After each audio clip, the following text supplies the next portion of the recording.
By the way, do we even know what this guy stole from here out of this movie? Okay. We'll get to that. Yeah, it was almost like he didn't steal anything. Well, exactly. Because he gave it all away in different... Yeah. Yeah. That's what I'm saying. Like, what did this guy steal? I don't know. Maybe he's... Are we live? Oh, yeah. I mean, not YouTube Live or anything. No, I mean, but we're on. Yeah, we're on. So I think maybe... Because he gave the diamond back to... Like, the big diamond, he said, follow the diamond, gave that back to Denzel, whatever, for them to chase down the guy who owns the bank. And then he gave a little diamond to Denzel for, to propose. And then the documents he gave to Jodie Foster so she could take him to global affairs. You didn't think she took him to Miggs? Miggs? The dude in Silence of the Lambs who's jerking off and... Oh my God. I can't believe you remember his name. So, but I think that maybe leaves the rest of the diamonds in the little pouch that he might have kept for himself. Yeah, that sounds about right. Because that was supposed to be like, because remember, Jodie says, well, if he didn't take the money, he must have just been going after those diamonds. He left the big diamond, but there had to be, wasn't there more than just the big diamond? There's a bunch of little ones, and that's how he gave Denzel one of them. Yeah. So he definitely left with some diamonds. I mean, he had to make the time worthwhile. You kidding? But he also, it was smart to just go after the diamonds. Because you're not going to walk out with a couple duffel bags even a week later. So it's smart. They did. I will say, when it comes to heist movies, oh, dude, there's dozens of really, really good ones. This one has stuck with me because it's, I don't know what the hell this guy took, but it wasn't your standard thing where somebody goes in and kills a bunch of people and gets out of control. There's a couple moments where you think, oh, wait, what is it? But it keeps you guessing the entire time. And there's another layer to it beyond trying to get money, trying to get something that's in the bank, out of the bank. There's a little dirty, nasty secret that he's aware of. My question is, how is he aware of that? I don't know, but we can get into it. All right. Welcome, y'all. We're back, baby. And we're talking Inside Man. Inside Man, our boy Denzel. We got Clive Owen. And I'm just going to say it right now. The best movie I've seen Clive Owen in. The best Clive Owen performance I've ever seen. I didn't even know he did another movie. Oh, bro. He was fantastic. We have a couple of characters that are pretty GD memorable, including Christopher Plummer's character, the bank owner. Yeah. I always like seeing that guy in movies. I think that he is pretty different than a lot of the other ones that a lot of the other old guy characters. He's got a little bit of charm to him. I like seeing him in movies, dude. He's very watchable. Willem Dafoe. I mean, what's not to like about that guy? Scary looking, but sure. He is absolutely frightening, if we're being honest. I don't want to be... I'm very familiar with him. I don't want to be in a room with him. No, my God, especially alone. God, dude. Save me. If he broke into my house, I would just let him take everything. If you're a mask, leave your mask on. I'll do whatever you say. Oh my God. And dude, one of our favorites, I still can't pronounce this guy's name. We did a whole other... Chiwetel Ejiofor. That's it. You say it, not me. So, Homeboy's in this. You have Jodie Foster. So, pretty good cast. It's a Spike Lee movie, which I don't think I realized. Wow, I did not expect that because I think he's terrible. Well, I got to say, he's got 2 or 3 movies that I really like. They're different. I don't mind movies that are different, that are shot different.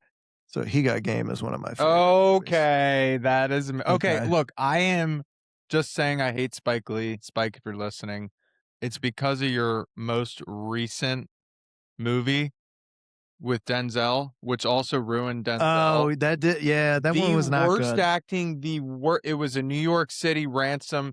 I'm not kidding.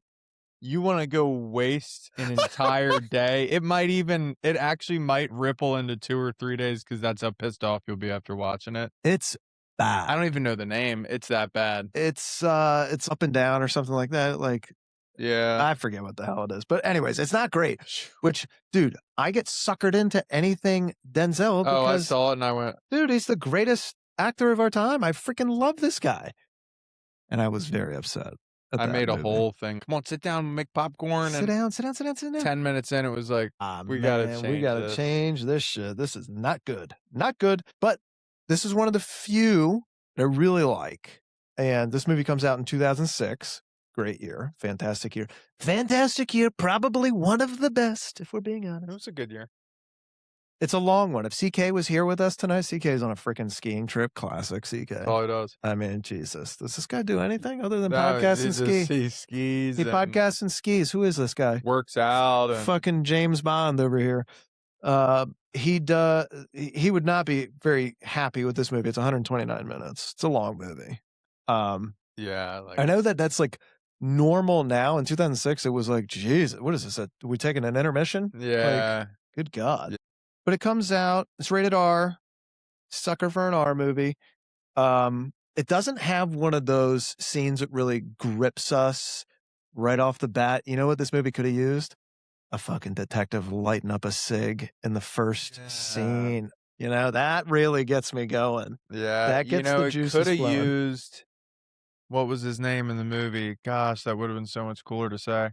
It could have used Training Day Denzel.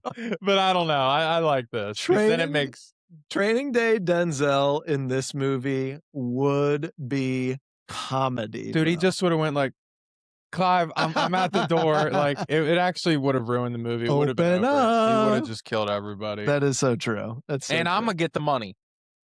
And that's mine. Okay. What you think? What you think? Oh, Dude, fantastic. Now, one of the things we love to talk about, budgets and gross. And so it's just fun to see, all right, what movie actually like freaking produced? This one, pretty fat budget. 45 milli.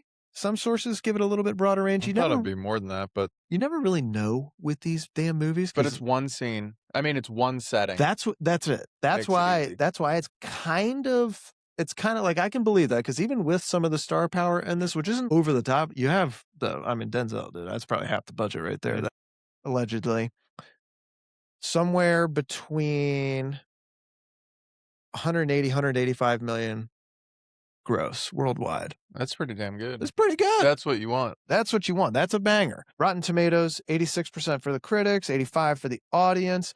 People like this movie. It's damn good. There is a couple of low points in it, but in general, it kind of hums. It's weird. It's not, I wouldn't have classified it as like a thriller, but it has a lot of thriller stuff in it where you're kind of thinking and guessing. Yeah, Like, how is he what the going to hell get is away with going on? this? How is He's this getting guy a gonna get out? plane. He's like, this is why for me, there's no better heist movie. Because when I think of a heist movie, this is number one in my books. There's none that even come close. Because like you said, there's the shootings, there's killings, there's maybe they try to get the plane, they get killed outside. I can't really think of another movie that is so like logical and surprises you like this movie. So this is my number one heist movie by far. Well, all the other ones, something goes wrong and somebody ends up dead or it doesn't work out. You don't see a heist movie where it actually works out unless it's like some random ass Jason Statham movie that you'd watch at 11 p.m. where you're like, oh, fuck it, fine, I guess I'll watch this. And you're like, I mean, kind of fun, but also a waste of time. Or like, how the hell does he get out of that? Or they get out, but they're in a car chase now. Yes. They hide, and then they still get caught, but this is so cerebral that it makes you think maybe someone could do this and get away. Yeah. You know what I mean? It's not But now the secret's unspeakable. out. But yeah, well, now you know. It's like, well, you're going to have a pretty fucking airtight plan. I don't know, man. It's like anything else, dude. Once you start involving a lot of people like this, because there was a pretty decent amount of bad guys. Yeah, there's like 8 of them, right? Yeah, dude. Somebody's going to be talking. Someone's going to talk. That's why. It helps that they're foreign, though, because that does. They have a different code, it feels like. Yeah, you're probably right.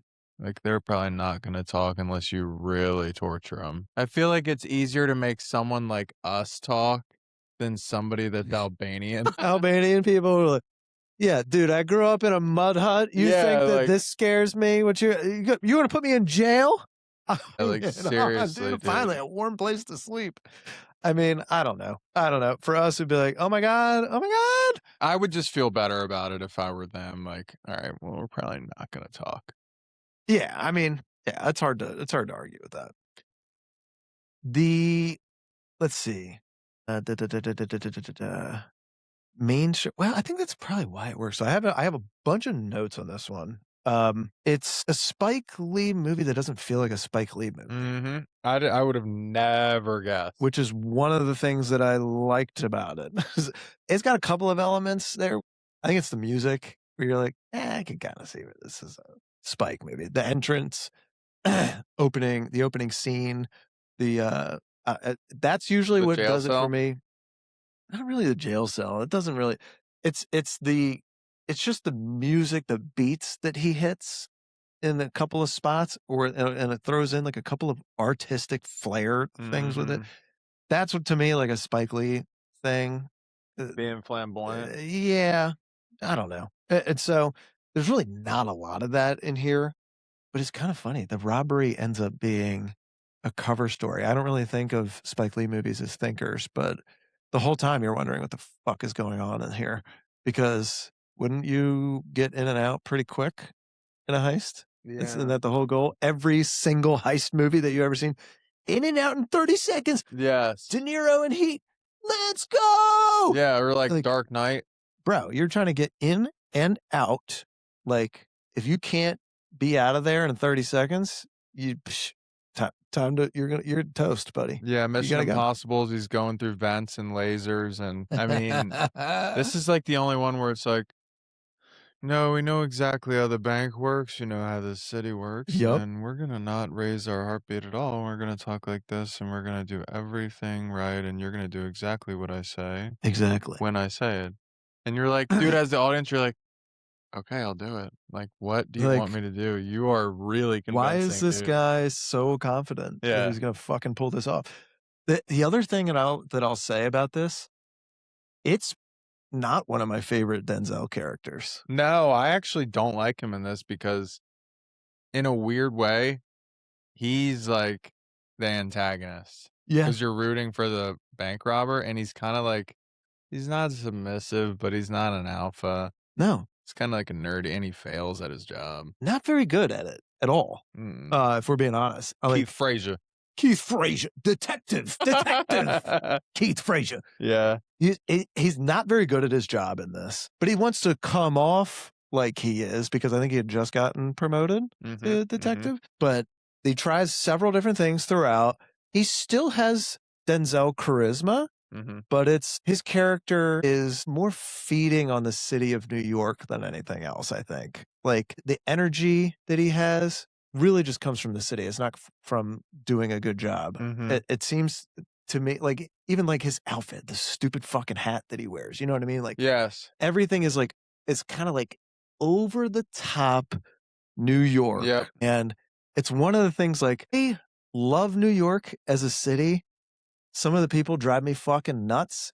Not because they're weird, but because New Yorkers all have this bravado, like they're the greatest things that have ever been bred.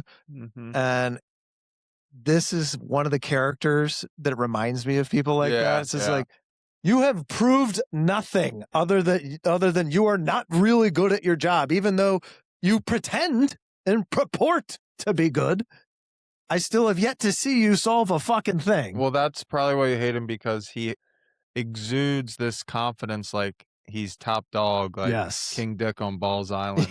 But he's actually always a step behind, like with the bugs and the little tray that you pull out that holds the diamonds. Yeah. And and then like at the end of the movie with the diamond in the pocket, he's like, well, he's always like one step behind, but it doesn't match his bravado that he's exuding, because he should be a little more humble. He should be, but he's not. And then you get the opposite of that with Clive Owen's character, who is just this, you put it perfectly. never really raises the temperature. It's always pretty damn calm.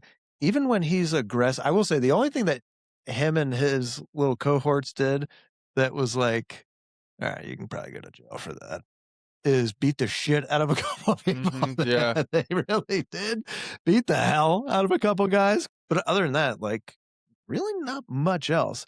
And then Jodie Foster, I don't even know what the fuck she was doing in this movie, for being honest. So she was hired by Plumber to go get his shit. Get that. But like, she's in it. She's like the third billing, and she's in this for like 3 minutes. Like, it's not a lot of FaceTime with her. I hope they didn't pay her a ton, but they probably did. We don't know, like, really what she is, other than like maybe a fixer.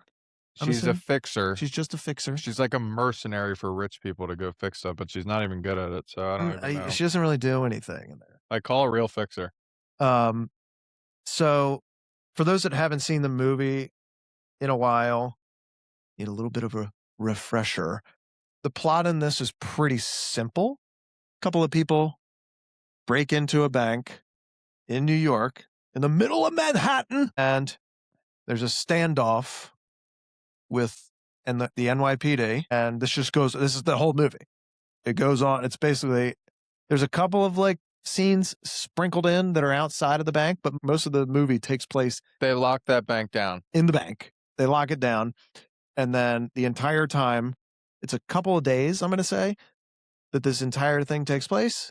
And the entire time you're thinking, how the hell are they going to get out? What's going to happen? And what are they actually after? Because the longer this heist goes, the more questions arise. Like, damn, obviously, they have all these people in there that are hostages that were just happened to be in the bank at the time of the supposed robbery. And so you're just left with a bunch of questions, and then you're kind of figuring out this mystery action thriller as it goes, but it's not gory by any means. There's maybe, like I said, a couple of scenes where dudes get their ass kicked for mouthing off, and that's where the robbers basically set the tone with the hostages. They do make them strip.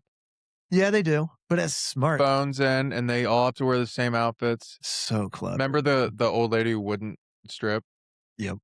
Like, you better fucking strip. Give a fuck. Like, she's like, I would never. I'm not doing it. Yeah, they're like, you will.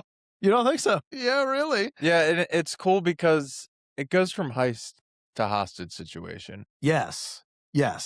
And that's what makes you think, like, okay, usually when you see these movies and something goes awry in a heist and it becomes a hostage, people are dying, shit starts going real bad real fast. These guys are really calm. Yeah. And they're all calling each other the same name. Which is why you're like, well, this is not your normal heist. Something else is up here, but you never figure it out until the very end. We will, spoiler alert, we are going to spoil it and give you some stuff towards the end. You had 20 years, guys. To figure the fucking thing out, pal. All right. So this is on Peacock right now. It's been on and off Netflix for years. It's on Amazon Prime. You might have to buy it or rent it on Amazon Prime. But either way, this is a really, really fun movie that ordinarily I say fun for movies that are like 90 to 100 minutes, things that move a little bit quicker. But this one just makes you fucking think, like, damn, what would I do in their situation? Mm-hmm. And how the hell did they know to do all this stuff? And how did they figure? And then it makes you think, could you pull something like that off? And what would you have to be after in order to pull something like this off? Because you got to have an incredible amount of discipline to stick to the plan the entire time. And you have to have a way of controlling people. And there's no way that they knew how many people were going to be in this bank when they came over and took it over. So this movie to me is like it's almost like a magic trick about attention, because you're kind of spending this whole film looking into these robbery mechanics, but it really is just the movie is controlling. What do you think is valuable as the audience? Is it the money that's in the bank? Is it the hostages and their lives? Or is it the cops going against the bad guys? Is it good versus evil? While quietly there's the real currency, which is history and reputation is kind of the shit that's behind the scenes going on that you don't, again, figure out until well into the movie, at least halfway through, before you start figuring out something's going on here with this fucking bank manager slash owner. Something's up here. Just food for thought. Anything that really stood out to you in this? Yeah, so like you mentioned, a lot of prep had to go into this. A lot of speech classes had to go into this for him to be so calm, and he had to have real life situations. Aside from that, more logistical things had to take place. He needed to have blueprints of the bank somehow. Oh, dude, had to. And he needed to know somehow that those documents were in there. How did he know that? Because that's the whole reason he's there, is for that and the diamonds, and they're in the same safe deposit box. And how the fuck does he know? So that it's not necessarily a plot hole, because it's not something that's necessarily missed. It just wasn't touched on. I guess it could be seen as a plot hole, but for it to be a plot hole, there has to be like no possible connection for that to have occurred. Like it's nighttime, even though they're saying good morning. But this is like, no, it happened. We're not including it in here. Yeah. So it's just like, I wonder how he got that. Who was he connected to that could give him? He had to be connected with someone at the bank. That's the only answer. And it had to be someone high up at the bank. And maybe I missed that in the movie, but I don't think so, dude. I mean, I've seen this movie at least, I'm not even kidding. I've seen it at least 20 times. At no point do they ever reveal his source. So it makes you think, all right, well, maybe they just were able to collect this information over time, like a ton of info. And I don't know how they did it, but he either had to have inside people or maybe he was a subcontractor and working jobs in this bank over the years and then finally put some things together. But you can't ever see, you don't even see his face the entire time in the movie until, the very end. Could be a subcontractor, but I mean, I don't know, but it makes you think like, all right, something had to have happened to this guy's family or his ancestors or something like that. Or is he related to the guy that Plumber dimed out, the Jewish friend, and that's why the Nazis gave him money, because he ratted him out, and maybe he's related to that Jewish family. That's what I think is like he's got to have some relationship. So there's your motivation. Yeah, but you still don't have the means to get in there and find where it is. So maybe that's his motivation, and he becomes a subcontractor, helps build the bank, but the bank's probably been there for, I don't know. The bank's been there for ages, but maybe he's doing maintenance on it. You never know. They do pull up in a maintenance. They're truck, painters, right? So I don't know. Maybe there's some stuff, dude. The that stupid fucking hat. I tried to tell you, bud. Inspector Gadget, dude. This Denzel hat, bro. Oh my god. The thing is, he still looks good. It's fucking Denzel, dude. He's got this like Monopoly ass pencil mustache while he's at it. It's the most cornball I've ever seen. 3 times too big suit. It's Denzel wearing that 1990s ass suit. That's like, dude, you would see Charles Barkley show up to the fucking draft in. Like, come on now. Come on, bro. There's probably, I don't know. There's more than one scene here. I mean, we like to think of this as like just one heist and you spend most of your time in the bank, but there is other stuff. You do have these hostage interview scenes. But those are pretty interesting. So they will do flashbacks to Detective Frazier, Denzel, and what's the guy's name? I'm relying on you for this dude's name. His partner. Oh, just do CE. CE. Chiweedle Ejiofor. Ejiofor. So, God, what a great American accent, man. This dude. He's unbelievable. It's really uncanny. Let me plug this The in. goddamn Brits, dude. This pissed me off. Go And ahead. I don't know why they can do it and we can't, but it came up. I watched the trailer for it. It was Philip Seymour Hoffman's last movie before he died. He's doing a British accent. His acting is so bad. The accent is so bad. And everyone around him is looking at him like taking him seriously. He's supposed to be like a British consultant liaison, and he's talking about the Germans, and is he Churchill? He might be. That might be what it is, dude. It's like, and he's acting is bad, and he's amazing. I love him. I think he died after that movie because of that role. I gotta pull up the movie, They killed dude. him. They killed him. They killed him. They killed him, dude. And the theme of that whole story is we can't go do accents. It doesn't work. They can do ours. That is true. It's really, you know what? I will say, I like it when people try to do an American accent and like make fun of it. It makes me laugh. I don't feel like the rest of the world is as humored if we try to do their accents. Found it. Okay, what is it? A Most Wanted Man 2014 espionage thriller. Yes. Oh my God. You're gonna die. I mean, he died for this. He literally died for this. What? Is he Russian? He's British. Stop. I watched the first 5 minutes and he's at like the strategic table. It was, dude. The Brits were like, "Oi, we've seen enough. Go fucking off him, dude." Let's go. Oh, you won't have a toss, Philip? I want the only there's only like 3 comments in the video, and one of them is, "This is a great movie if you want to learn what a fake German accent sounds like." And then another guy commented below, I think it was Russian. Which one was it? Because it says he's English. That doesn't make any sense. It's one of the worst accents I've ever heard. Oh my God. Was there anything? There was a couple of characters in this one that stood out to me, super likable.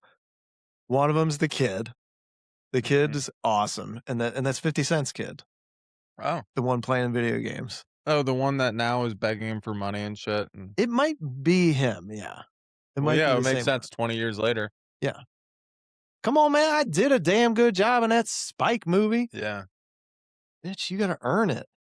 That dude I liked. Most of the hostages, especially the ones that got their ass kicked, absolutely deserved it. If you're a hostage in those situations, shut the fuck up. Yeah, really. These people couldn't help themselves. It's every single time. It's the guy who's like, wait, well, I'll call the dude, whether you call him or not, you're not going to do anything. And listen, I don't like self-sabotage, but it's the whites. It's always the whites. Yeah, well, this is my chance to prove I'm an alpha. Yes, dude. Exactly. It's like, oh my God. You're actually being a beta right now by freaking out. You know how there is these memes going around because of most of them are like basketball inspired, but it'll be like a picture of Luka, Austin Reeves, and it'll be like in a wine aisle that says exciting whites. Oh, yeah. Whatever the opposite of that is, it's these people. It's like, you know what? Whites that we don't need to see anymore. Yeah, whites that embarrass us. That's what these people, it's always in every fucking hostage movie, dude. It's always some like tall, skinny, big nose white guy who's like, well, you know what? I'm actually going to fucking be a hero. I'm going to be a hero. That's the thing. It's never somebody that's like even keeled and like whatever. Like, all right, listen, we're in it. Figure it out. Just do what they say for now. It's always a tryhard or somebody who thinks that they're way smarter than they are, and they're a fucking moron. What's the movie I watched recently? It's a bank robbery, and the main chick, she reaches for her phone or something, she gets blown to pieces, and you see it. It's the most gory thing ever. He kills everybody in the bank. Kills everybody in the bank? I don't know. Recent movie? No, it's like, what the is that movie, dude? I just saw it and it was like, holy. It's with Vince Vaughn and Bruce Willis. It's called Scraped Across Concrete. Oh, Dragged Across Concrete? Dragged Across Concrete. That's what it's called, and the guys are like they're like Russian guys or whatever, and they walk into the bank, and they literally blow these people to smithereens. Wow. Huh. And, like, you see her hand fly off, and then they're like, "Oh, well, let's just shoot her head off too." And, dude, you see it. Damn. That movie's actually weirdly good. It was Mel Gibson. Mel Gibson. I was gonna say that sounds like a Mel vehicle. It was Mel, dude. We're gonna have a month of Mel coming up. But that's another good heist movie. Yeah. I haven't seen that one in ages. It's probably been a few years, but it's definitely like there's some movies that you could watch with your partner, and then other ones that are like, no, I watched that on a plane. We're gonna take that solo. That one's solo. We are not gonna involve her. There's a couple of scenes that I always like in this movie. I like the there's I don't really like it when the fixer gets involved and all that stuff, because then you know something's up with the fucking old guy, and you're like, all right, something's fishy here, and that always bugs me, especially when it's related to World War II stuff and Nazis and supporting Nazis and all that shit. And it's like, you know, this fucking guy's not alone. You know, there's hundreds of these fuckers out there.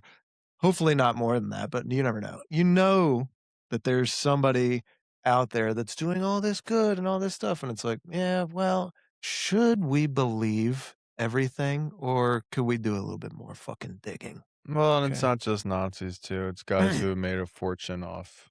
Oh, it's always like the rich, and it's like, well, listen, you gotta. They're doing something to get up there, and it's not always stuff that is nice. Well, and a lot of the philanthropy you see is for write-offs. Well, you got that right. But in addition to the heist stuff, I would say one of the scenes that makes me laugh is when they are outside. There's a lot of time. You spend a lot of time with the detectives and the beat cops outside of the bank, like a SWAT vehicle or a response vehicle or whatever. And it's just a big ass van that they're all sitting in the back of trying to come up with strategies. And by the way, fucking Detective Frazier is kind of retarded. I mean, he can't figure out anything. So they're in the back there, and they're like, the hell are these guys? What language is this? What are they doing? And then they get this. They're like, all right, listen, put it on the speakers. Find anybody around. This is New York City, for God's sake. Find anybody around here who could speak this language. And so they do, and they find one guy, and naturally, it's a fucking construction worker who's like, oh, hey, well, I know what that is. And they're like, oh, you do? Well, come on, bring him past the tape. Come on. Yeah, come on. This guy, come on. Guy comes over, he goes, hey, I can tell you right now, that's Albanian. Yeah. You're like, okay. When did Sebastian Maniscalco get in here? It's Albanian, my old lady. Yeah, that's my old lady. My old lady's Albanian. When she gets all mad talking to her sisters and shit, this is what they talk like. It gets me every time. And they're like, wait, what are they saying? He's like, I don't fucking know. Yeah. They're like, wait, you said you speak Albanian. No, I just know that that's Albanian. I don't speak it. My ex-wife is fucking Albanian. Trust me, I hear this shit all the time. And they're like, all right, he can go. And the guy's like, fuck. I thought I was going to thought I could hang out with you guys and do something. Poor guy. There's not really, I don't know. Is there any other scenes that stand out to you? Well, then you find out the Albanian is a replay. Yeah. It's like the Albanian president or something like communist leader, whatever. There's a lot of shit like that in this movie that they're just drudging up different things, red herrings, to buy time. And then you find out they're buying time to do construction inside of the bank, which did not have on the bingo card. Yeah, no. I never thought you could do that. They didn't bring, what kind of equipment did they bring in? A jackhammer. Right? I mean, I guess it would have had to have been. Or like drills and duffel bags. Yeah, that's true. So I don't know. It's pretty unique. The ending, I mean, usually the climax is pretty damn good, and it's a reason that makes a movie, something that you can come back to. And I will say, this movie is unique in a lot of respects, but one being, even when you know what's going to happen, a lot of these movies that have these kinds of twists at the end, you're like, once you've seen it once, maybe twice, you're like, yeah, I've fucking seen it. Yeah, you can't watch it again. You can't really watch it again. It doesn't mean it's a bad movie, but it's like No. you don't really need to see it again. Some of the I've best seen it. movies I've never watched again, like Interstellar, I can't watch it again. Oh, man. I watch it. I cry every time I watch it. That's why I don't watch it. But this movie, I can keep coming back to because I keep looking for more clues each time. I think that's the mystery piece of it. And I also like picking up little things here and there about how the bad guys interact with each other and with the hostages in the bank, going back to the interviews and listening to the shit that people say and then trying to spot, wait a minute, that person there is definitely not a hostage. That is one of the bad guys there. So I don't, especially the second chick. Yeah. There's a lot of little moments like that, but I don't get sick of it. And I think some of it is cops and robbers. I think there's always something that's attractive about that. The other part of it's New York City. I'm a sucker for a New York movie. No matter how much I will crap on New York over time because I think the people are just goofballs and silly, I still love a New York movie. Yeah. It's just got a grit to it, and an energy that's unmatched. The World War II stuff. You know that we fucking love the stuff. I love World War II. It's annoying. Like, I feel like every white guy our age is like, I've read about 12 and maybe 24 books on this. I've seen every documentary. Every single one. And guess what? You could keep making movies for the end of time on World War II. We're going to eat that shit up. We're going to eat it up. So it's got those elements to it that really they keep me coming back to it. But there's a couple of little behind the scenes nuggets. Were you able to find any behind the scenes stuff for this one? So Spike Lee mentioned that the bank location was a godsend. It was like having a back lot in the middle of Wall Street. And he said specifically, he called out the editing challenge of keeping all the threads coherent. So I think this actually was one of the rare movies that was set in New York that was actually filmed in New York. Damn. Most of the time they're in like Australia or Canada. Well, they probably got pulled with Denzel and him in this. They're both New York's finest. Fucking amen. They're like, you can imagine City Hall being like, hold on. Listen, if it was anybody else, we probably wouldn't do this. But it's you guys. So Babe Ruth could have come back from the fucking dead and they would have been like, fine, maybe him too. Yep. You know, the Bambino. I mean, it's Denzel, dude. He's New York. They said a lot of the scenes were improvised. Not I guess not all not Clive scenes. No, not his. But a lot of the stuff, notably the interrogation scenes, are just, you guys go, here's the concept, go. Which is pretty cool. I always like learning stuff that's improvised and stuff that's not. Spike is not one of these directors that makes you do everything. 1,000 fucking takes on stuff. Oh. Which is good. I would hate that. There are other actors, like, I want to do Zodiac with you because I know you and I love that movie. You and I love that movie. We like Brad Pitt. No, that's 7. That's 7. Oh, Zodiac is similar though. Zodiac is Robert Downey, Jake Gyllenhaal, dude. Yes, Mark Ruffalo. Yes, bro. Say less. Say less, bro.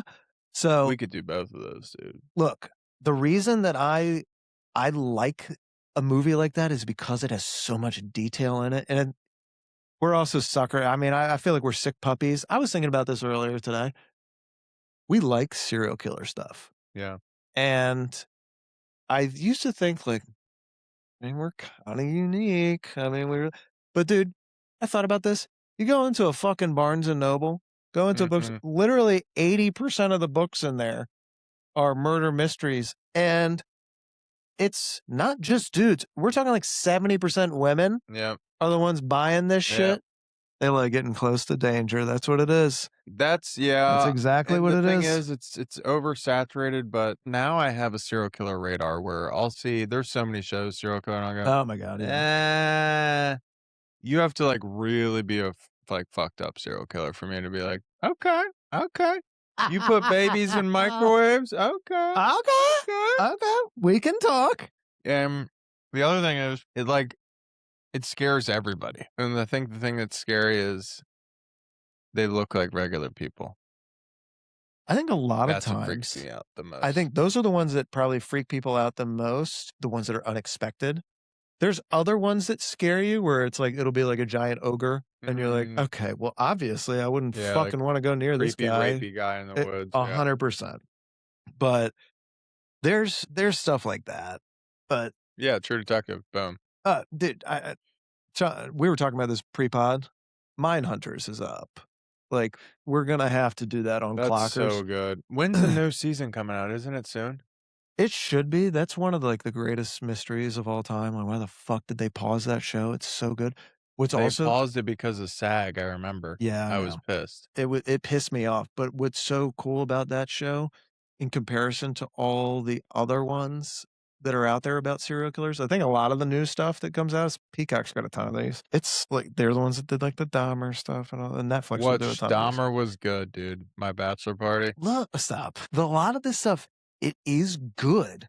It's just like super gory, and they're trying to like go over the top with some of that stuff. What I like about Mindhunters, in comparison, I know we're off topic here. No, you're fine. But what I like about that is there's glimpses here and there, but it's more about the psychology behind stuff and the hunt and hunting the hunters is what using the guys that they caught to hunt the other guys. That's what's cool. That's cool. Yep. And I'm fascinated with that kind of stuff. And I think what it comes down to in a movie like Inside Man, to kind of tie it back in, you feel like when you turn on a movie like this, it's going to be cops and robbers, cops hunting the robbers.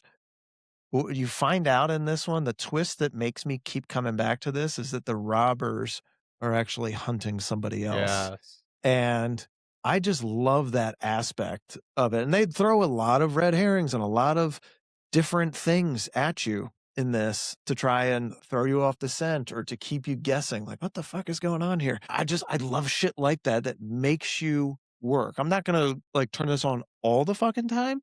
I need to be in the right mood for it. I need to be able to be in the mood to think. If I've had a long fucking day, yeah, I mean, I might just pop on a Jason Statham. Okay, I'm not gonna lie, boy.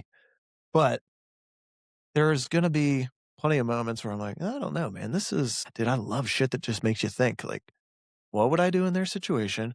How did they get in there?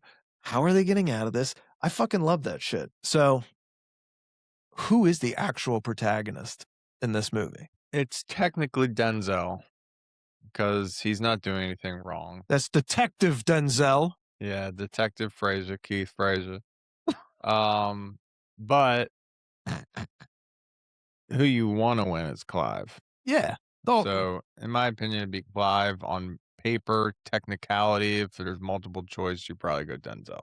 Yeah. I mean, he's fucking great, dude. I will say Denzel does keep my attention. This is one of my, like I said, one of my least favorite Denzel characters. Definitely my least favorite of a movie of his that I love, because there are other characters that he's played before that I don't love, but if I don't really care for the movie because of either the plot line, like he's the only reason I came to the movie, for example, like a Manchurian Candidate or what's the one you just mentioned that there's got another one where he's a lawyer and it's similar. It's like oh shit. It's gonna drive me nuts. Denzel? Yes. But it's like he's got an afro. It's a more recent movie. It's probably, I don't know, 8 years old or something like that. But it's like Israel J something. I never watched He's an attorney. Like, I don't know. There's something like that where I'm like, I would watch it just because he's in it, but I'm not watching it for that character. Yeah. And then there's other stuff that, like, it wouldn't be a good movie if somebody else is playing that character, but because it's him, I'm fucking all in. Equalizer being one of them. You know what I mean? Love that movie. Like, dude. All three. Equalizer. They're not even that good, but they're not good movies, but he's so fucking good. And he's very good, weirdly.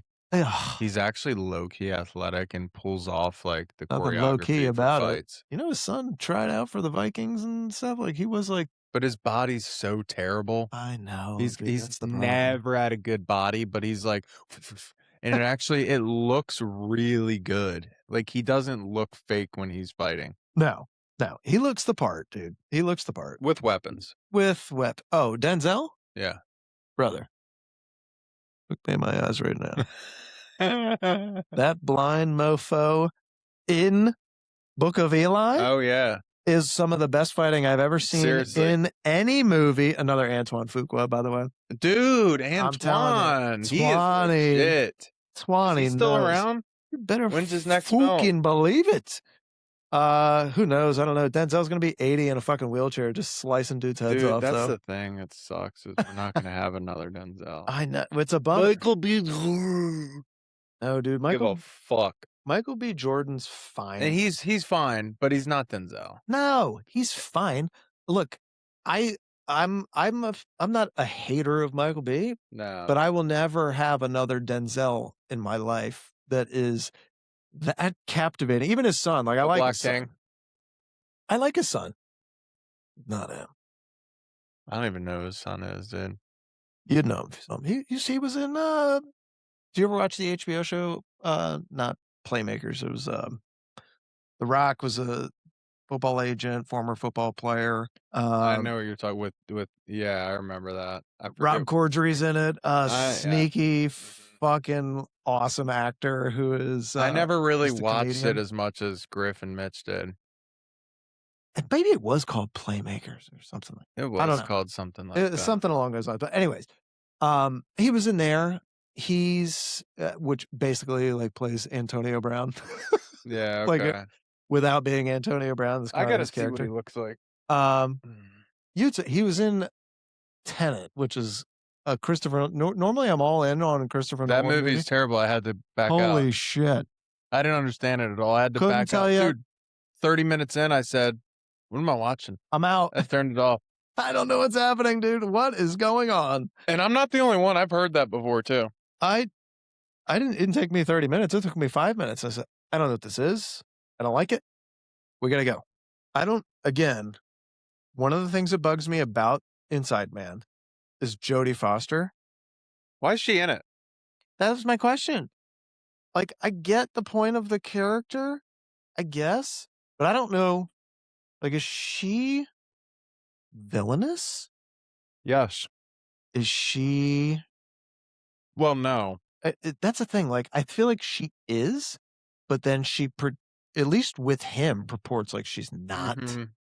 And, she tries a bit, well, I know exactly what you did or whatever you're up to. And so now I'm going to leave here. We're never going to talk about this. And I'm going to go sell Bin Laden's son a condo in fucking Manhattan or something. You know what I mean? Like, so I think she's like, she knows he's a piece, but she's also like a character that is pretty, I guess in my interpretation, I guess it's pretty New Yorker. Is she playing Ghislaine Maxwell in this? Great question. Like, I don't know. Doesn't that play like I don't know, dude. I feel like she is like every high-end broker who is like, I'll do anything for money, but after I take that check, I'm gonna fucking judge other people for this and be like, oh, hold on, stupid thing stopped. Her character bugs me in a lot of different ways. I don't like that she's like, yeah, I'll take all your fucking money that you're going to pay me to do this job, which by the way, she didn't even do her job. Another thing, this movie is so fucking New York to me, which really pisses me off. Mm-hmm. It's like, what did you actually do? Yep. Nothing. Mm-hmm. You just wore a fancy fucking pantsuit, Hillary, and you showed up to these places and shook some trees. And that's about it. You didn't actually get down to the bottom of anything. The fucking bad guy did the job for you, let you know what was going on. And then what? You're going to be like, you paid my fucking salary, you piece of shit. How dare you? You think, and it's like, okay, if you really felt that bad, you wouldn't take the fucking money from this dude. But she sure did. That's the thing that drives me nuts. And I'm shitting on New York on this podcast a lot. It's not New York. It's that type of mentality, usually from that socioeconomic demo. Yeah. That is like, I make more money than you, therefore I'm better than you. But I'll find somebody else that maybe is in a higher status than me, who I would normally suck up to. And if there is one little chance that I get to kind of extort them. Exactly. Which is exactly what she's doing. Mhm. Like, okay, cool, dude. It just fucking bugs me, dude. So like with her character, I could go without it. Doesn't really do it for me. I can't stand her, dude. She should be fumbling in the backseat of a pickup truck. Fumbling in the backseats of pickup trucks. Oh, stop it. Fumbling. Tell me. Would you have rather the detective have been Clarice? Tell me, Clyde. How many hostages are in there? Did you touch them? Tell me. I love. Not even a little? Not even a little? Not even a tickle? And in the cell next to him, all you hear is, Yeah. Go on. Go on. Yeah. This is also post 9/11, which there might only be one. I think there's only one real instance of post 9/11 stuff. Remember they talked to the dude in the turban? That's really it. They ripped his fucking turban off. They sure did. And he was pissed. I'd be pissed too. Which, no, I get that because you do have to check like what's on his person right now because they just sent him out there. Oh yeah. And You never know. You don't fucking. Dude, it could be like. You can have your religion, buddy. I don't give a shit if you're wearing a yarmulke or a turban, whatever. It doesn't matter. But we're worried about everybody else. You could have a fucking bomb on you. Who the hell knows? So I don't know. Or you could be walking out with fucking diamonds in your hat. Yeah, exactly. You don't know. So yeah, I never had a problem with that. But and the researchers like, well, what did you think about the post 9/11 take on something? I loved it. I fucking loved it. No, it's like, all right, well, that was really the only instance of stuff that I saw that was like, okay, over the top. Just typical security measures. Yeah. We look at that now and we're like, I mean, back then in 2000, oh shit, 5, 6, that would have been light. Mm-hmm. Very light. That is a light. That is like, bro, I would not be complaining if I was you. You got off. Nowadays, it's like, I don't know. I think it just started being like chill again. That is like a couple maybe years ago.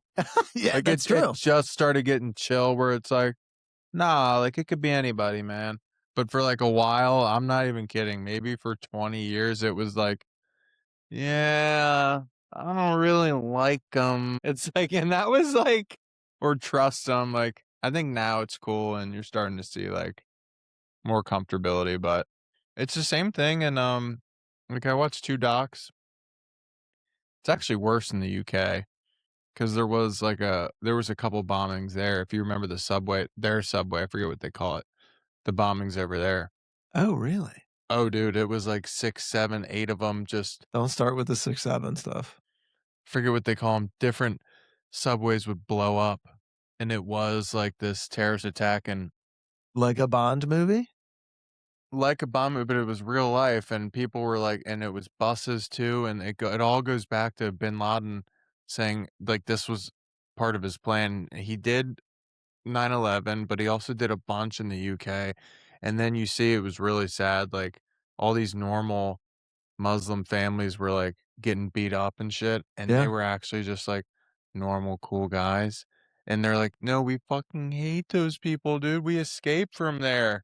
And they literally they snuck in here to go and bomb that, and now they're making it horrible for us. Yeah. Yeah, that sucks. It sucks, dude. That would suck so bad. For people that you know what it's like?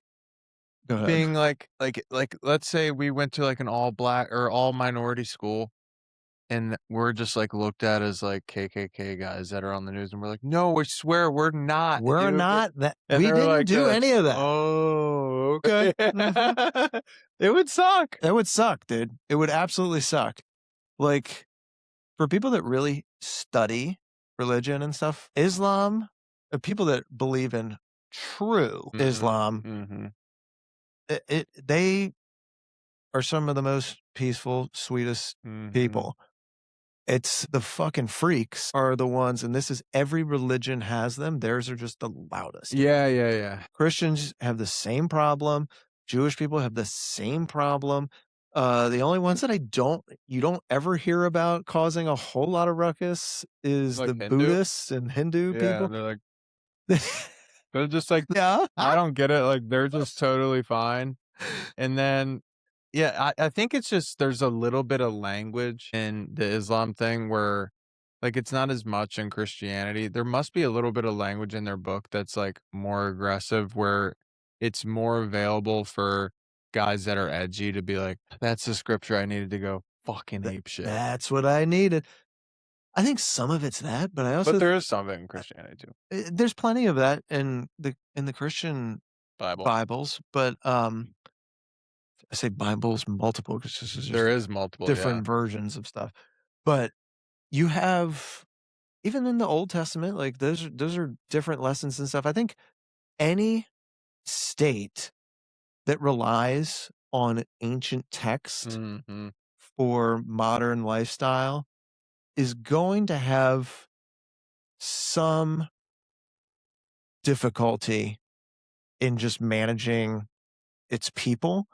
I think all those countries where Islam is the majority, or it's an Islamic state, they just have a very different way of life than what Western life is. Yeah. Doesn't mean it's bad at all, but because of their way of life and their culture and having to pray 5 times a day and all that stuff, it is literally all around you at all times. So it's Yeah. the only thing that you can think about.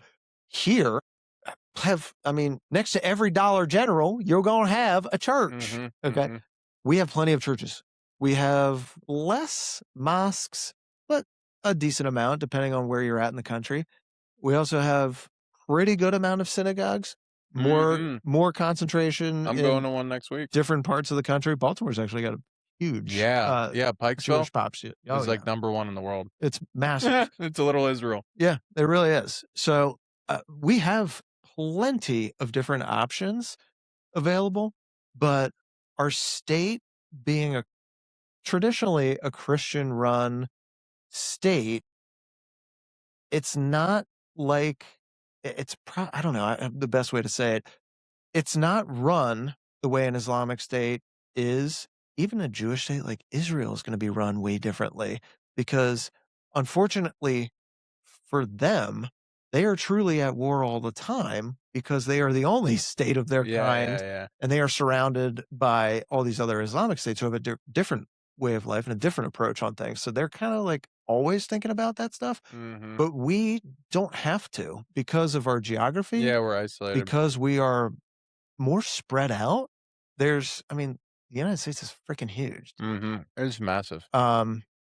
So I don't know. I mean, we're very fortunate in that respect. And below us is super Christian. Oh, very. Like major. Major, They're major. like even more. And there's plenty of corruption and stuff there. Cutting heads off and skinning people's eyebrows. You better believe it, dude. They will fucking take off an eyebrow before you know it. What did True Detective, what did he say they did to that guy? The cartel? Duct tape him to the floor or something. They taped his eyes open so you watch. Yeah, so you can watch. It was like, oh my God. Oh my God. Oh my God. Oh my God. But imagine if that stuff is like around you at all times, and it's the only thing that you're really allowed to think about Yeah, because you beyond. know someone who died. So you're always like, Yeah, but it also depends, like anywhere else, who are you surrounding yourself with? Because the 5 to 7 people that you surround yourself with the most are going to determine your attitude, your outlook on a lot of things. It's just osmosis, right? Yep. So if you're around a bunch of, in those countries, good Muslims who believe in peace and prosperity for all, whatever, whatever their belief system is, I'm not gonna pretend to know it all, you're probably gonna be fine.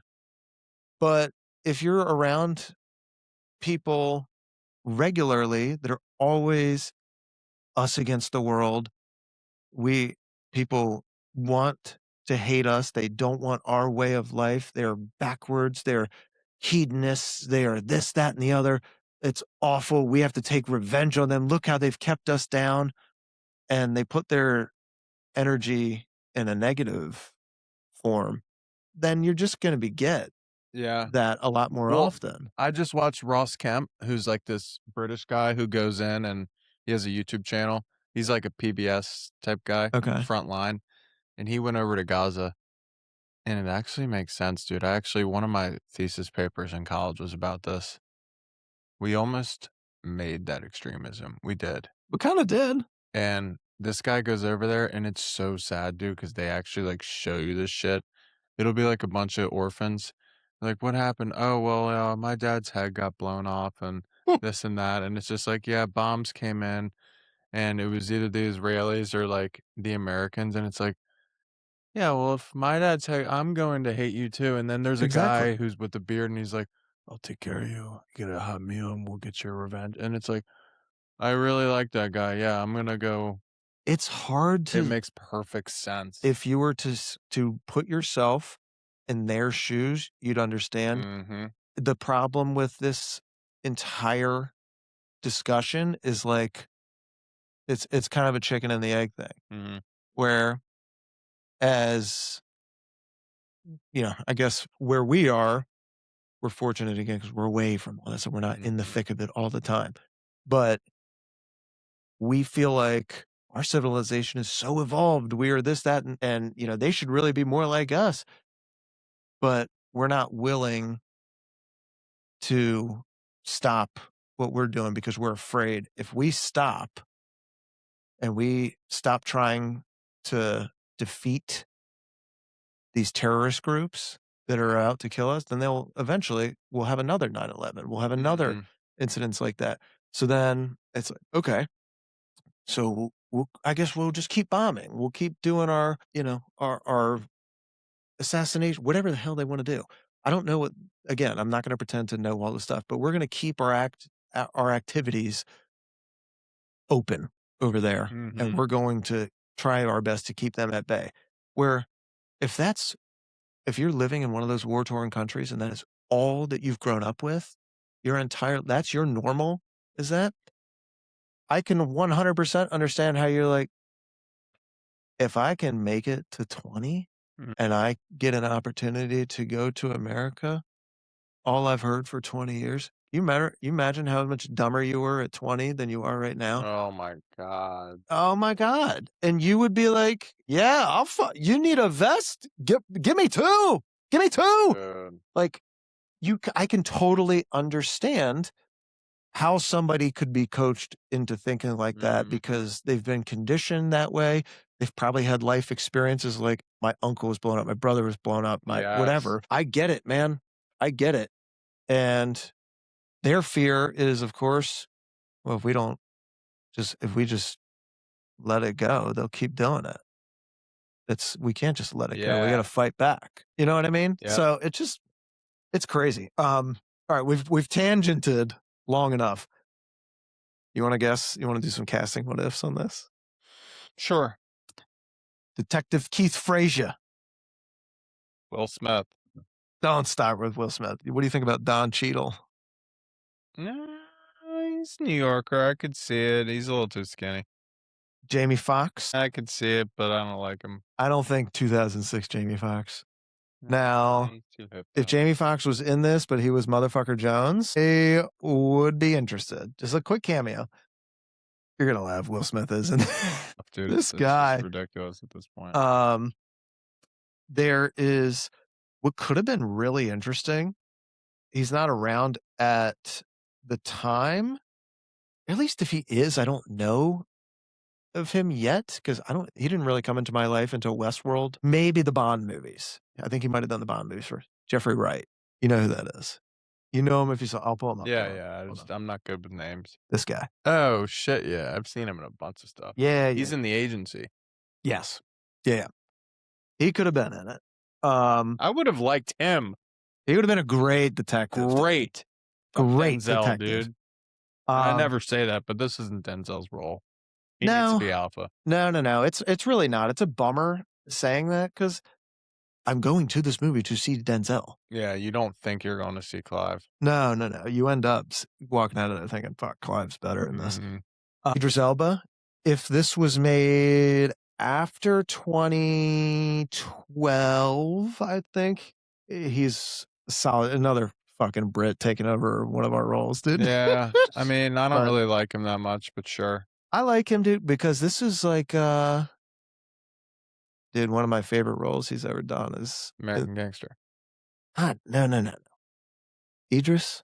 Yeah. I mean, yeah, he's good, but like, not one of He my gets favorite shot roles. in the face, that's why I like him. Okay. It's The Wire. Oh, yeah. Stringer Bell. Dude, he's fantastic in that. Dalton Russell, Clive Owen role. Give me your thoughts on Cillian Murphy. You think he could have done this? Yeah, I mean, just kind of like a logical. I don't really like Cillian Murphy that much. I think he's talented, but he kind of pissed me off because he's a weasel. He is a tiny dude, man. Yeah, people are like, oh, it's so hot. And I'm like, dude, he's literally a weasel. You say that he's so hot, but like if you saw this dude at a gas station, you'd be like, check this kid out. Exactly. And like Peaky Blinders, he's like tough, and it's like, yeah, I fell for it season 1, and then I wised up. What do you think about this? Honestly, I really like this actor, Jude Law. Love Jude Law. Ever since that show with him and Bateman, that was the best show. Black dude. Rabbit. So good. So good, man. Fucking love that show. Black Rabbit's awesome, man. That could be a Clockers. That's a great one. Might be a touch more anxiety than I'm than we're used to, but it's pretty awesome. I mean, I think this guy can do anything. So I'm just gonna say his name. I don't know that I'm not picking him over Clive Owen for this role, but Christian Bale. I mean, he could do it. Yeah. You know what? Your guy is on the list. Ed Norton. We could do it. And I think Kevin Spacey could do it too. Which one? The American one or the French one? The real one. Not his brother. Not his brother, French Spacey. Which I can't believe they tried to cover that up. Like, dude, we know it's Kevin Spacey. We know it's him. Was this dude. when he was arrested and they're like, we can't have people know that he's actually still working Put some right pock now. marks on his face. We can't have him out. He's not hot right now. They just had Mugatu come out. He's not hot right now. Put some makeup on him. Let's get to the Jodie Foster's. I feel like I could take just about anybody in that role, but I'm going to say, and here are a couple of options. How about this one's for CK? Tilda Swinton? What's she again? Gabriel. No, from Constantine. Fuck no, dude. God damn. I can't stand him. Julianne Moore? No, basically Jodie Foster. I would rather see her, honestly, than Jodie Foster. I don't know. She'll be in our next. She was in a great Clockers show that we could have watched it was a girly girl show, but it was really good, where she's a cult leader. And Kevin Bacon. Oh, yeah. I saw that with Sweeney, or the chick that looks like Sydney Sweeney. What's her fucking name? Doesn't look like her, but you know what I mean. Same age and stuff. Mm-hmm. Helen Mirren, I think, could have been cool. Which one's she? She's older chick. She's in from like Yellowstone. Yeah. The 1914 She's or whatever too the hell old, that is. dude. Oh my god. Dude, I will say this chick. I don't know if she would have been able to. I think she would have been able to pull it off. I just don't know if she would have taken on a role like this. Angela Bassett, got it. I don't know who that is. Oh my god, you will know who she is when you see Rachel McAdams could easily do this though. That girl can do anything. Don't ever. I could see Sydney doing this too. I cannot. But she also would have been 0 when this was made. So Angela Bassett. Oh yeah, I love her. She is. Oh, amazing. Love her. Really hard for me to pick anybody other than Chris Plummer for the Arthur Case role, because it's totally believable that this dude is a Nazi sympathizer. What about the chick from Mummy? Oh, the same one from Constantine? Yes, she'd be great in this. Yeah, she could do this. This is right around this good time for her, too. Yeah. 2006. Chris Plummer? Oh, shit. I don't think so. A couple guys are Dumbledore. on this list. Anthony Hopkins, no. Morgan Freeman, no. Alan Arkin, no. Too much. No, they got to be white Nazi type dudes. Exactly. You got to be an old. Let me look up. And they got to be old as shit. Because it doesn't make sense if they're World War II and we're in 2006. You got to be at least 70 years old. I know. So it can't be Christoph Waltz, even though I'd like that. Maybe. Okay. You're not going to know this dude's name, but he's the guy from Minority Report. A guy like that. Don't even really know him, but yeah. What? Max von Sydow. Yeah, I know. I mean, dude, the Von in there, if that doesn't do it for you, I don't know what will. Yeah, You like might he as well actually- say German Von German. He might actually be playing his real life role in this. Would you like it if Brad Pitt did a cameo and it's just his character? Buongiorno. Buongiorno. I'm back, bitch. I'm the fixer. They send me in with the bear juice. And we need a document. Oh my God, man. Let's see. Grigoli. Grigoli. Whatever he said, I forget. Do you want to do awards? Yep. All right, let's get into them. Best lines for this movie. There's a lot of monologues, not really a bunch of like one-liners, yeah. Yeah, not really like a bunch of one-liners, dude. But I will say there is one scene in here that does kind of crack me up with Denzel and his stupid ass hat. He walks into the Four Seasons and he passes by the maitre d', and the maitre d's like, "Good afternoon, sir. Do you have a reservation?" And he walks past him. He goes, "I'm just looking for the mayor." He's, "May I have your hat, please?" He said, "No, you cannot. Get your own." That's the kind of like improv that is so Denzel, dude. I fucking love him. Look at his head without the hat. It's bad. He needs to put it back on, dude. Dude, did you not see that bird's nest? Hold the phone. Like, wait till you see him, dude. Look at that. No wonder he wears the hat, bro. Well, that's New York's finest right there. Be careful. I missed that. You miss having that hair? No, I missed that he had such bad hair. That his head looks like a baby ostrich. Like, dude, it's literally shaved down the middle like a Friar Tuck. My God, man. Oh, maybe it was just the lighting angle. My bad. Well, I mean, it could have been. I don't know. It was not great. There is, I will say that there was like one or two like pretty cool lines, and it comes from Clive Owen, and it's when he's like, "How you think you're getting out of here?"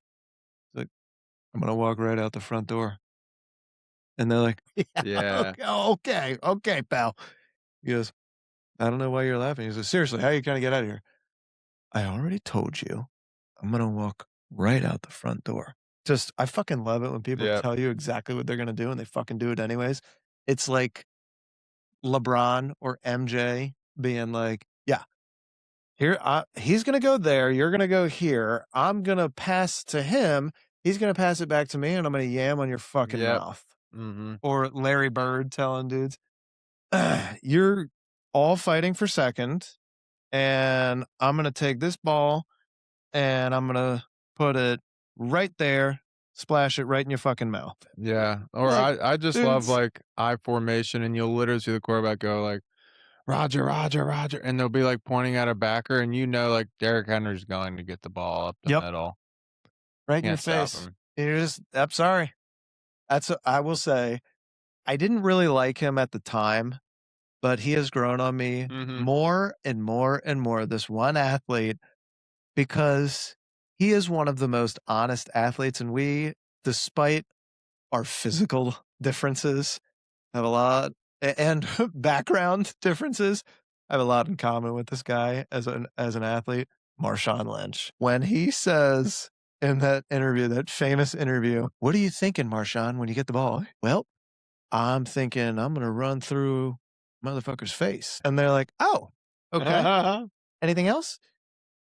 Yeah. I think I'm gonna run through his face. Yeah. And I'm just gonna keep doing that. Dude. Over and over and over and over and over and over and over. Not a lot of motherfuckers want that. Dude. Like, yes, He's a dude, savage. so He's correct. the only guy I've ever seen turn back towards the field to go and hit somebody. And yes. No, just score. Nah, son. And he would still score. And he'd still do it. And like, hold my nuts, dude. He was just disrespectful. That whole team was disrespectful. They should have won it. Like twice Adrian in a row. Peterson's similar as being a dog like that, but he was just he wasn't a disrespectful. No. He wasn't. Well, unless you were his child, then maybe a little disrespectful. Yeah. That's true. Sorry, AP. We love you. I hope you're not listening. Listen, not a whole lot of other. Do you have any other lines that you picked up? I don't think there's any. No, none that I can think of. None that like, I don't know, stick with you. There's a couple of Detective Keith Frazier, couple of moments like that are just Denzel improving. Being a loser, yeah. But God, I wish I liked his character more. His character just kind of blows. He's actually going down the totem pole for me just watching. Who's the best supporting role in this? I might surprise you.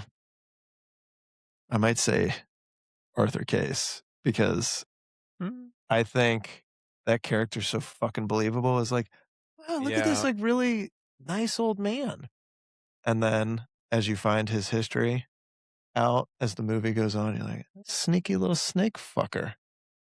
And he's trying to make up for it and do all these things. But you know what? Evil's evil, buddy.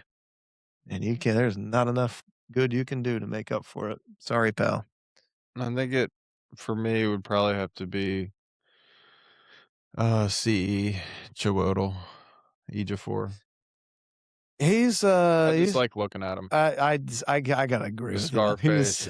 You know where he got that scar from? No. Car accident when he was young. Wow. I mean, it's like Black Joaquin Phoenix. I just gotta have him.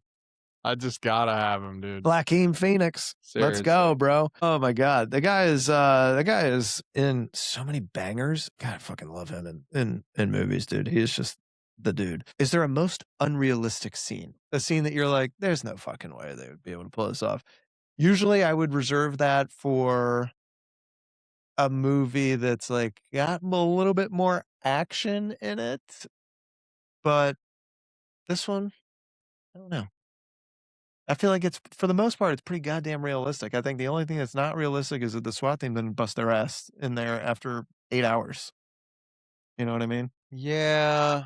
Because it turns out I don't think they would bust in, but I think the SWAT team would be a little smarter and send in, like, I don't know what the gas is, but it's stuff that would knock everybody out, including the hostages, so they could come in with masks pump on. that shit into the HVAC system. Pump it in and put them to sleep. Let's go. It's not going to hurt anybody, but we're going to come in and arrest everyone. Maybe they don't have it in 2006. Maybe. Or at least not the knowledge to deploy it the way that they could today.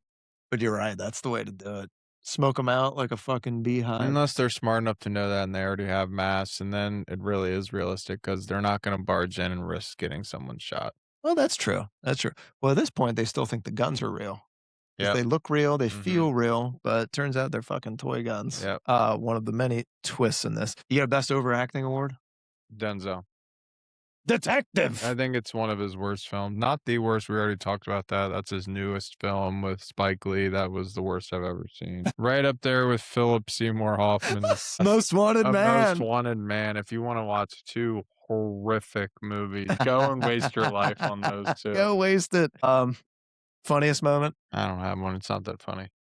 I think I already said it. It's my quote from Denzel when he's like, "Oh yeah, no, you cannot get your own." Yeah, that's with that shitty hat. Stupid as fuck. It's so stupid. Like I would have said, "Cut, just don't respond. Cut it out. Stop it." Although I got to be honest, in 2006, to this day in 2026. If I was around Denzel and I was on a movie set, he could be awful and I wouldn't give a fuck. I'd be like, this guy is so charming. I fucking love him. Yeah. Do it again, Denny. What do you think his friends call him? Zelly? No, just Denzel. Detective Denzel. I think it's probably just Denzel. Yeah, you're right. Is there an MVP in this movie, and let me tell you, it doesn't have to be the best actor. Was this a peak for an actor? I say yes to Clive Owen. I haven't seen him in a movie. He's never been in another movie. That's I'm not even kidding. I haven't seen him in another movie. That's not true. Is it the best Spike Lee has been in a movie? Does it represent anybody's finest work? I would say no, except for Clive. I would say for Clive Owen, this is his best. I think everybody else has one, or definitely Denzel is better. Spike Lee's got game. That nothing comes close to that.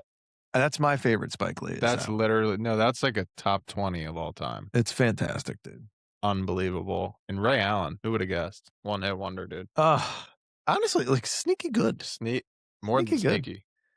If this movie was a porn parody, what's the title? Inside a Man. Just a gay porn. Oh, one of our old questions. Inside Out Man. Stop it. Oh, come on. Can Al Pacino, Samuel L. Jackson, Christopher Walken be in this movie? You know what I'm going to say? I'm going to say all fucking three of them could be in this movie. Christopher Walken, Al Pacino, and who? Samuel L. Jackson. They're all like New Yorkers. Yes, they could all be in this. The rare, oh my fucking God. They could Say do what it. again? Say what again? He could have been the detective. Oh, I like that. I would have had Walken be Clive Owen, and then Pacino could have been the bank owner, or Walken the bank owner is the Clive Owen maybe. Walken for sure. I'm gonna walk out of here. No, what's Pacino? Pacino, Clive Owen. I'm gonna walk right out the front door. I'm gonna do it. Motherfucker, I wish you would, Samuel. It's just I'll be right here, bitch. That would be the loudest fucking set you've ever been on in your life. I'm sorry. Are they shooting guns at now? It's just a monologue of fucking Guys, Samuel the mics Allen. are ringing. You gotta. What? Say it again. These guys, man. Is there a better version of this movie? No. I'm going to say no. Best heist movie there is. Could it have a prequel, sequel, or TV series that probably drags it out way too long? Sequel, I think this is better off as a standalone. No go on the sequel. Unless it's like another bank that they do. Or you're telling me it could be an all-woman cast and we call it Inside Woman. Yeah, or Outside. Yeah, whatever. Outside Woman. I like Inside Out. Inside Out. There you go. Man. Inside Out, man. Woman. Carmelo Anthony Award for actor in their own movie. Denzel. You think so? I was going to get him as the Joe Namath Award for a guy who's not even good at his job and somehow is in the fucking Hall of Fame. Yeah, that works too.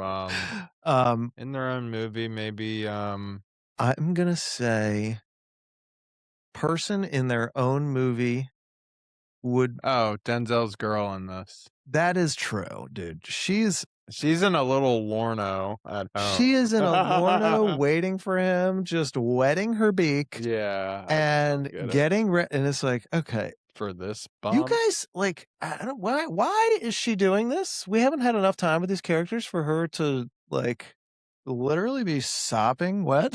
Yeah. Waiting for like this kicking her feet on the bed. Like, what's happening? Laying on her stomach, kicking her feet around.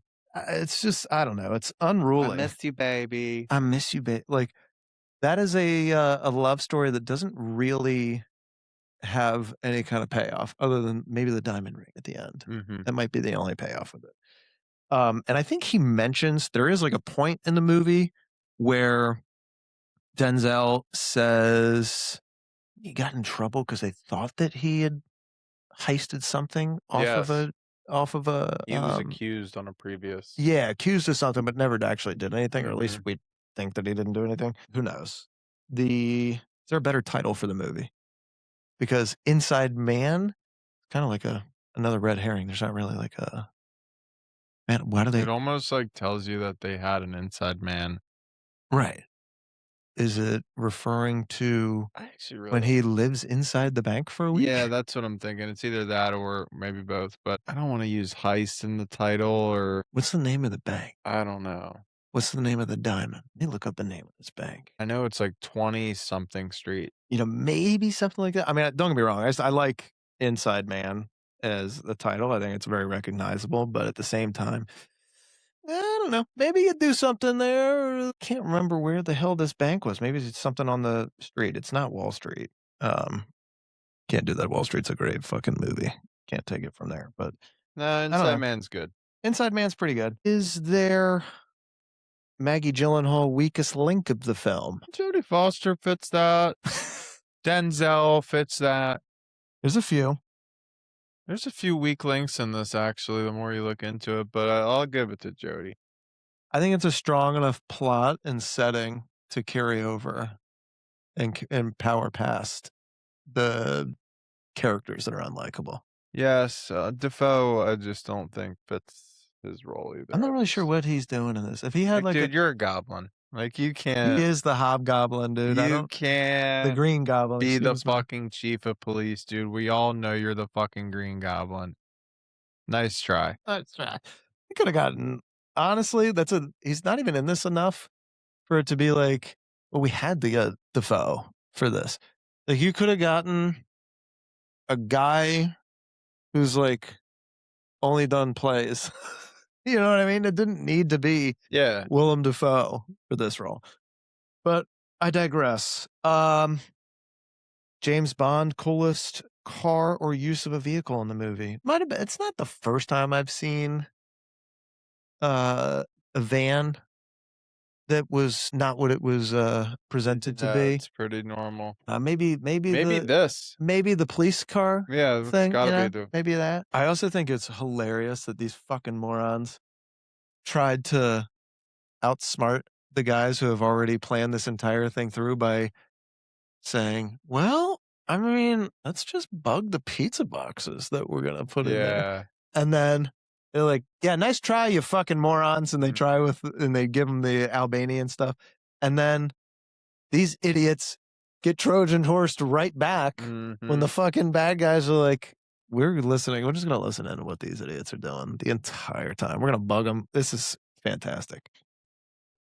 Best fight scene or action scene? Not a ton of action. Yeah, I mean, he fought Denzel briefly. Very briefly. I think that I don't even know that it would classify as a fight scene because it's just one guy getting his ass kicked. But I would say probably the very beginning when like the bank manager tries to talk. I love when the bank manager gets punched in every movie.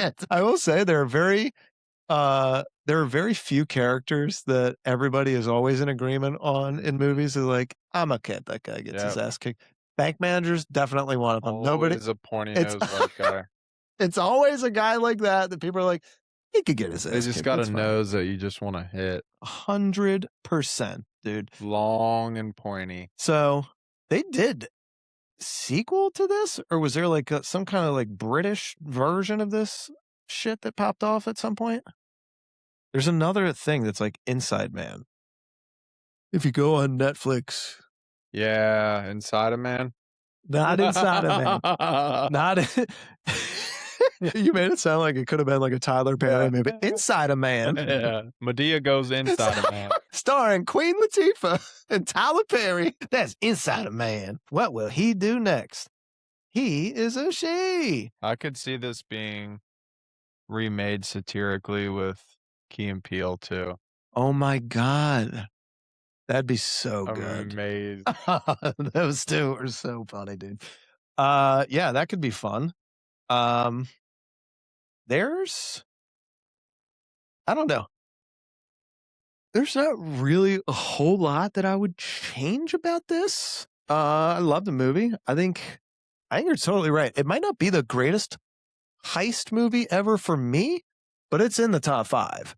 I think a lot of people would put, well, Oceans and shit. Nah, I don't even know about the ocean stuff. I think people like the Oceans because it's an ensemble cast, and those movies tend to just attract people just because there's a lot of actors you recognize. But I think the ocean stuff is maybe it's in the conversation. I don't think it's in top 5, but I think a movie like Heat, a movie like Den of Thieves might be up there. That's pretty good. It's pretty damn good. I think maybe a movie like Point Break would be up in the discussion, not as top 5 ever, but in terms of quality, but top 5 recognizable heist The movies. one with Johnny Depp and Christian Bale. Old school Tommy guns. Oh, Public Enemy. That was amazing. Also another movie that I didn't really love when it first came out, but kind of grows on you a little bit. And I think part of the reason some of those movies grow on us is like, dude, we don't really have a lot of great young up and coming fucking actors.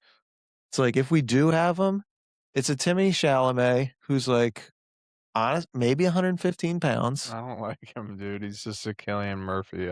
He's too teeny. It's too teeny, and he'll, whatever. I don't mind the guy. I'm sure he's a fun hang. I like the guy from Begonia. Kirsten Dunst's husband.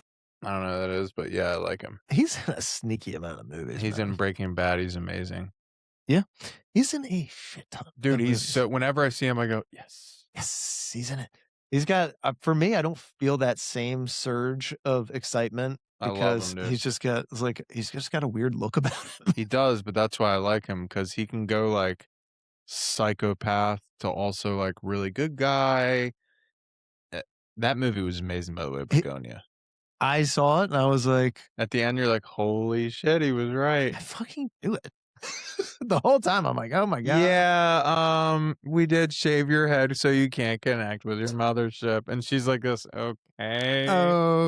Yeah, I've heard it before. Okay. Dude, that movie was, we'll have to talk about that. The acting was so good. It was way better than I was expecting it to be. I don't know. I mean, that he might be your generation's Steve Buscemi. Better than That's Steve just a weird looking dude. But he is weird looking, but he's better than Steve Buscemi. But I don't know, man. I think when I watch movies like that, like a Public Enemies that are of a period, it brings me back to, I guess, that time in my life when that movie came out, and that makes it a little more nostalgic. But there's also not a ton of actors. You think about like that time period, especially between, let's just call it 2000 to 2015.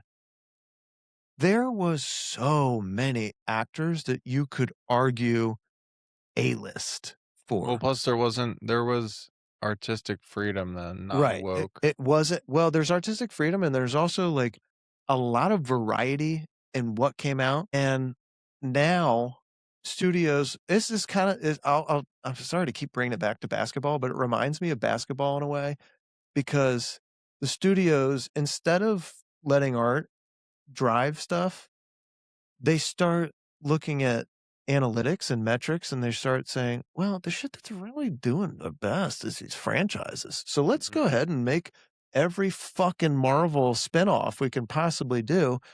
And yeah, to their credit, I guess, they still sell. It still does well, but it doesn't allow the audience to connect in the same way, which is kind of a fucking bummer. No, it sells to the same people that go to WWE. Like, I'll never be that guy. I'm just not going to be that guy. But there's a bunch of guys that love WWE. They're billions and billions of dollars. So there are people out there. There's people for it, no doubt. There's people that scream at the TV for their NFL team like they're on the team. Like, I did that when I was a kid, but now I see those people and they're like 50, and I'm like, yeah, that's bad. That's who's paying the salaries, and there's got to be a lot of them.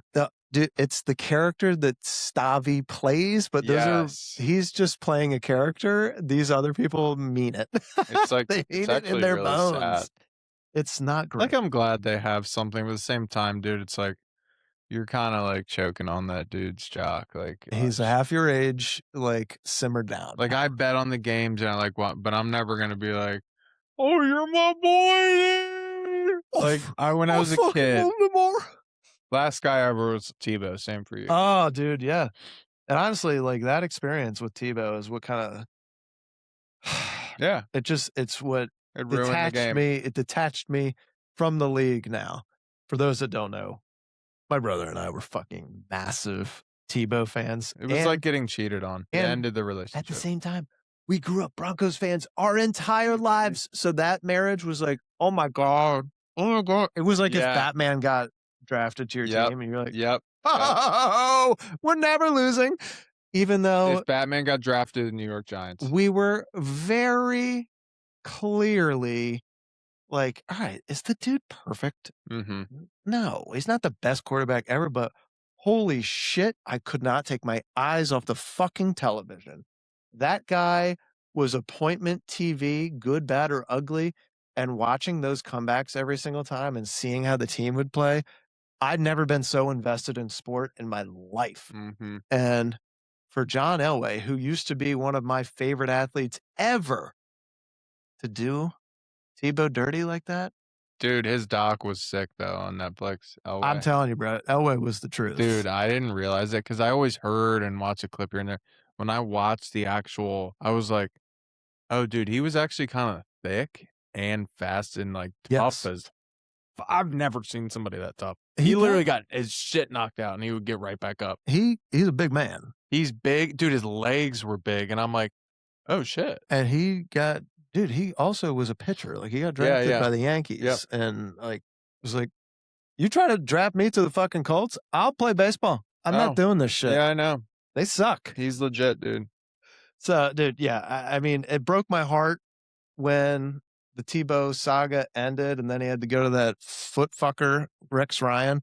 So for a hot minute, I was a Jets fan, along with like 80,000 other like random NFL fans. We're like, let's put this guy in because we got. I mean, you gonna tell me Sanchez is better than him? Please give me a break. Yeah, and look at him now. Exactly. And we were right. Yep. Okay, we were right. 20 years, but well, just goes to show you, Jets were cursed. I got a whiz. So we gotta wrap this up. Yeah, we'll wrap it up. Let's see. We got anything else in there? All right, let's get our score. Score check. Out of 10. You can do it, buddy. I believe in you. I give it an 8.3.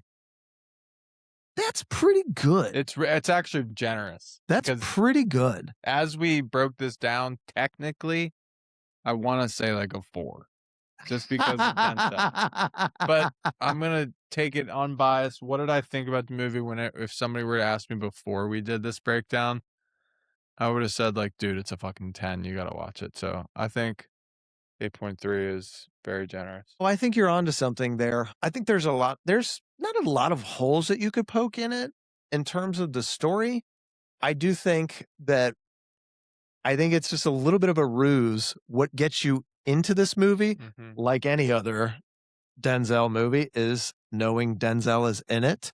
But when you sit down and you watch it and you compare his performance against every other performance he's ever had, it's like, oh man, wow. When I thought of him, I thought of this movie because of him and Clive Owen. Like blew me away in this movie. He's fantastic in this role. It's just the more time that you spend with his character, you're like, wow, this character actually kind of sucks. And I'm bummed. I don't think anything he does ever sucks. I never go into a Denzel movie thinking he's going to suck. I think he's going to be awesome. Whether his character is or not will remain to be seen. But it sucks because I do love this movie, and I did come into here thinking like, oh man, I might give it an upper 8. But I'm going to say I'm thinking more along the lines of you. I think this movie is an 8.2, and I think it is that because it does have some really awesome moments in it in terms of suspense, in terms of mystery. I've already spelled out the 3 plot points that really stuck with me the entire time. Like, you give me New York, you give me somehow tie that shit into Nazi World War II propaganda and whatever's shit's going on there, and cops and robbers. Dude, that's 3 elements that I'm hooked in. Yep. Just make it all work. And as much as I'm not a Spike Lee guy, I do think that he made this work in a way that is surprising because it doesn't feel like your average Spike Lee movie. No. I think the only times that you will notice it's a Spike Lee movie is when there's some of that Bollywood fucking music pops in here and there. Yeah. That's when you're like, okay. He's honestly, I fucking hate him. He got away with this. He got away with a couple it. others, but he's fucking terrible, dude. He's something, man. He's got some style. He's very unique. What do you want to do for the next episode? Do you want to do a rom-com? We've been doing a lot of, No, because they actually get me going. I know, man. I don't really love a rom-com. I tossed a I could couple do out. Begonia. You want to do Begonia? I could do Begonia, dude. Would you do Begonia over Fall Guy? I like Fall Guy. Think about it. They don't have to answer now. And I did just watch both of them recently. Yeah. Honestly, Begonia, it's gonna be a lot of theoretical talk in there. It is. That's the only scary part. I don't want people to Kennedy be would like, have- "Wow, are these guys on shrooms again? What's happening?" Yeah, that would be the tough part. Although in Fall Guy he is like high and chasing a unicorn everywhere. That is true. That is true. I like Fall Guy. That would probably be easier. Okay. Well, let's simmer on it. We'll think about it. Or like one of those movies I'm watching now. Yards. Oh, we could do an old school one. 25th Hour is what I'm watching. I'm finishing it tonight. Have we done an Ed Norton on this pod? No. He's too cool. He has the best it's actually, I'm going to get fucking attacked for this because it's like super racist, but I think he got his American History X role from this movie. You think so? The 25th Hour, because there's a part where he goes to the bathroom and the whole movie is about 25th Hour. It's the day before he's being sent to jail or to trial for he's a drug dealer. Okay. And his dad is famous. I forget who it is. But he's like yelling, I'm like, you could have been a cop, you could have been a lawyer. And he's like, Dad, don't start this shit. You weren't fucking crying and saying all that when you needed money and I fucking gave you 300 G's or something like that. Did you tell me to be a lawyer then? That was a mistake. Just shut up. And he goes to the bathroom in this restaurant and like someone wrote fuck you on the wall. And he's like, fuck me. And he goes into this soliloquy and he's like, I fucking hate this city of New York. You got the fucking, and he goes through every single race. And he shits on every single race, job, even all whites except for Irish, what he is in it. Oh my God. It's like, dude, and it goes on for like 5 minutes and you're like, wow, why was that actually like spot on? Damn, this guy really fucking hits. Dude, and he's got the goatee and oh, he's got the goatee. Tony Saragusa's his wingman. Shut up. The actual and he's got a great act. He's a great actor. I really thought he talks like this. I thought you were going to say he's got a great ass. No, dude, I'm telling you, Gusa is in this movie. He's humongous. It's 2000 is when the movie is. So it's literally when they won the Super Bowl. What? 25th Hour, it's on Prime. Holy shit, the Goose, man. It's on Prime. Let me watch it and we'll see if we can sprinkle that thing in. Seymour Hoffman's in it.